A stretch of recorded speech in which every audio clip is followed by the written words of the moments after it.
it chapter by chapter, one bite at a time. So many adventures and mountains we can climb. Take it word for word, line by line, one bite at a time.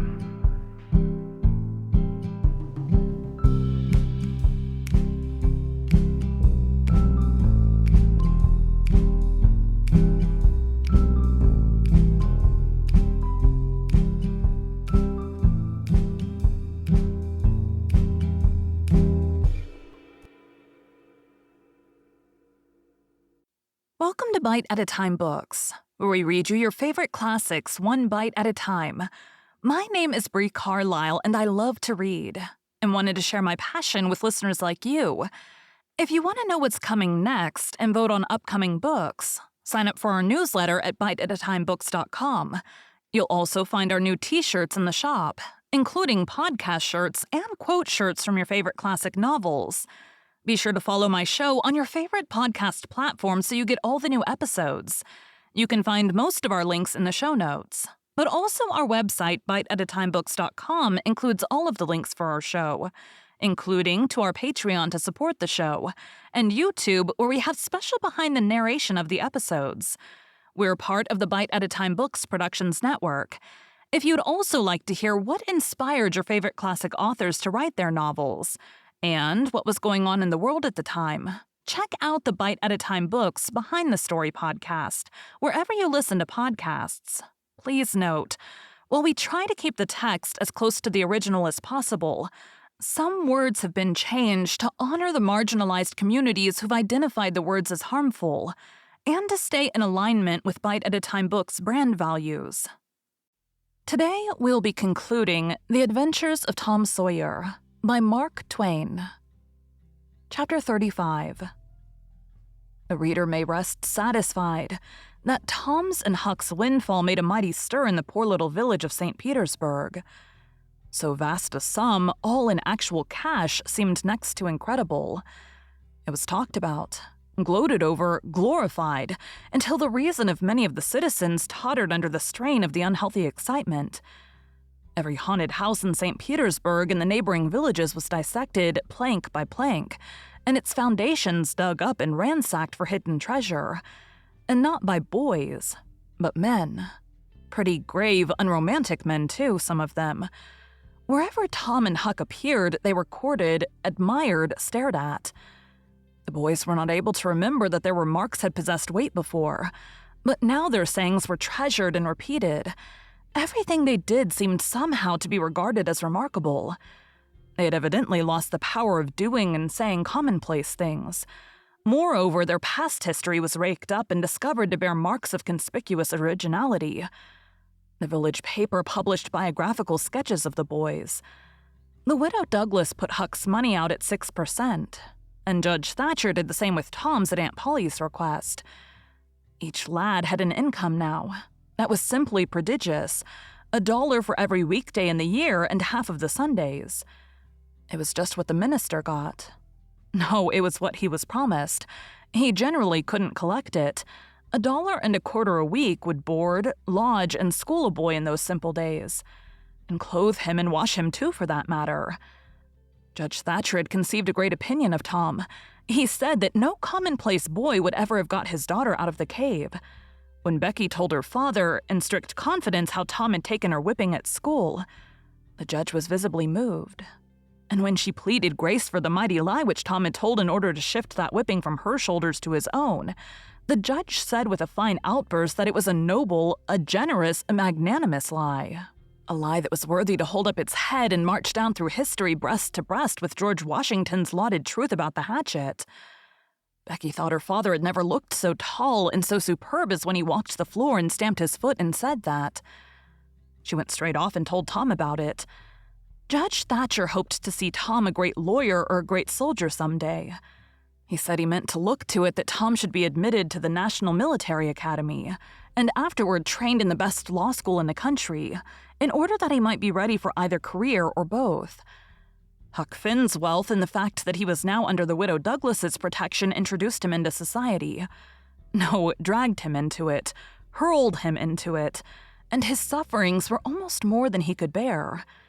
The widow's servants kept him clean and neat, combed and brushed, and they bedded him nightly in unsympathetic sheets that had not one little spot or stain, which he could press to his heart and know for a friend.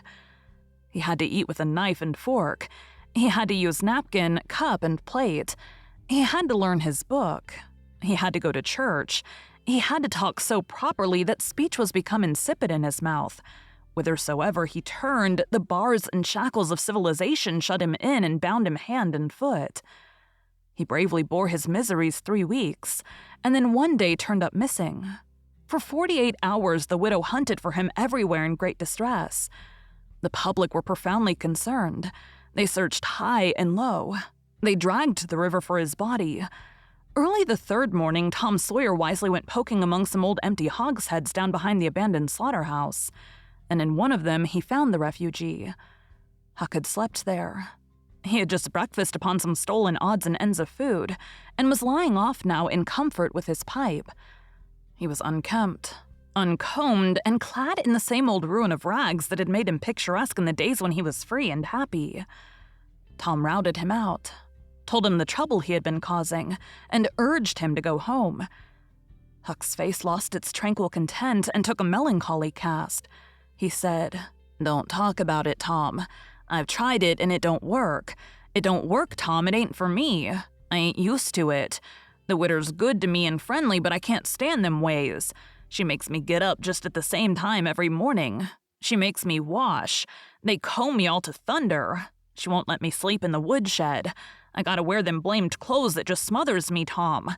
They don't seem to any air get through 'em somehow, and they're so rotten nice that I can't set down nor lay down nor roll around anywheres. I hain't slid on a cellar door for, well, it 'pears to be years. I gotta go to church and sweat and sweat. I hate them ornery sermons. I can't catch a fly in there. I can't chaw. I gotta wear shoes all Sunday. The widder eats by a bell. She goes to bed by a bell. She gets up by a bell. Everything so awful regular, body can't stand it." "Well, everybody does that way, Huck." "Tom, it don't make no difference. I ain't everybody and I can't stand it. It's awful to be tied up so. And grub comes too easy. I don't take no interest in victuals that way. I gotta ask to go a-fishing. I gotta ask to go in a-swimming. Derned if I ain't gotta ask to do everything. Well, I gotta talk so nice it wasn't no comfort. I'd gotta go up in the attic and rip out a while every day to get a taste in my mouth or I'd a died, Tom. The widder wouldn't let me smoke. She wouldn't let me yell. She wouldn't let me gape nor stretch nor scratch before folks." Then with a spasm of special irritation and injury, "And dad fetch it, she prayed all the time. I never see such a woman. I had to shove, Tom. I just had to. And besides, that school's going to open and I'd a had to go to it. Well, I wouldn't stand that, Tom. Looky here, Tom, being rich ain't what it's cracked up to be. It's just worry and sweat and a wishing you was dead all the time. Now these clothes suit me, and this barrel suits me, and I ain't ever going to shake 'em anymore. Tom, I wouldn't ever got into all this trouble if it hadn't a been for that money. Now you just take my share of it along with yourn and give 'em 10 cents sometimes. Not many times, because I don't give a dern for a thing that is tolerable hard to get. And you go and beg off for me with the widder. Oh, Huck, you know I can't do that. 'Tain't fair. And besides, if you'll try this thing just a while longer, you'll come to like it." "Like it? Yes, the way I'd like a hot stove if I was to set on it long enough. No, Tom, I won't be rich and I won't live in them cussed smothery houses. I like the woods and the river and the hogsheads and I'll stick to 'em too. Blame it all, just as we'd got guns and a cave and all just fixed to rob. Here this dern foolishness has got to come up and spile it all." Tom saw his opportunity. "Looky here, Huck. Being rich ain't going to keep me back from turning robber." "No? Oh, good licks. Are you in real deadwood earnest, Tom?" "Just as dead earnest as I'm sitting here. But, Huck, we can't let you into the gang if you ain't respectable, you know." Huck's joy was quenched. "Can't let me in, Tom? Didn't you let me go for a pirate?" "Yes, but that's different. A robber is more high-toned than what a pirate is, as a general thing. In most countries, they're awful high up in the nobility, dukes and such." Now, Tom, hain't you always been friendly to me? You wouldn't shut me out, would you, Tom? You wouldn't do that now, would you, Tom? Huck, I wouldn't want to, and I don't want to. But what would people say? Why'd they say, Tom Sawyer's gang, pretty low characters in it. They'd mean you, Huck. You wouldn't like that, and I wouldn't. Huck was silent for some time, engaged in a mental struggle. Finally, he said, Well, I'll go back to the widder for a month and tackle it and see if I can come to stand it. If you'll let me belong to the gang, Tom. All right, Huck, it's a whiz. Come along, old chap, and I'll ask the widow to let up on you a little, Huck. Will you, Tom? Now, will you? That's good. If she'll let up on some of the roughest things, I'll smoke private and cuss private and crowd through or bust. When you going to start the gang and turn robbers? Oh, right off. We'll get the boys together and have the initiation tonight, maybe. Have the which? Have the initiation. What's that?